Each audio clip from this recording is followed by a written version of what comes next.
Right, so we've got the Eachine E58 pocket drone, and this is one of the foldable ones, which looks pretty much identical to a Mavic Air. So you've got the foldable legs here.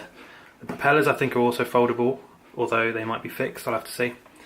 And yeah, it looks pretty simple. It's a very small box considering how big it looked online, but we got pretty standard features like Wi-Fi, there's an app that goes with it, gyroscope, 360 gyroscope, yeah, HD camera. So yeah, let's just get it open to start with. Instruction manual. And then this is the drone. It's definitely a lot smaller than it sort of appeared online, but it's sort of like a mini Mavic type shape. The propellers are foldable, so that's quite interesting. And then you've got the controller here. Now, according to other reviews I've seen of this, the antennae here, they're actually not real working antenna. I think they're just for show.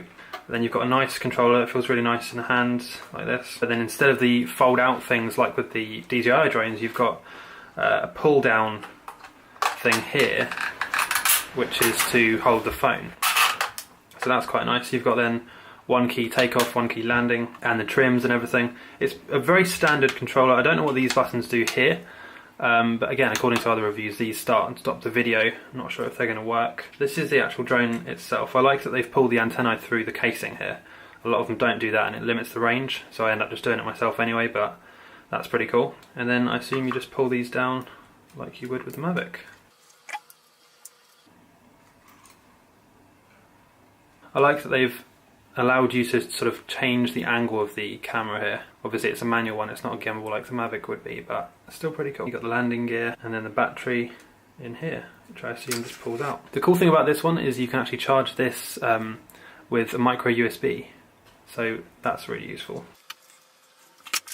They're actually giving you some more sort of landing gear here, or these might propeller protectors, I'm not quite sure.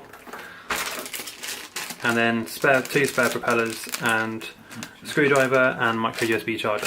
And that's pretty much all we can say about the drone at the moment until we charge it up and take it for a flight.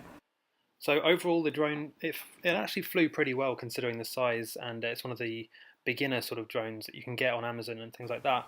It did fly really well. The controller, I have to say, was a bit hard to use. The thumbsticks tend to sort of slip off my fingers quite a lot compared to the other ones which sort of grip your fingers with the spiky bits on the top.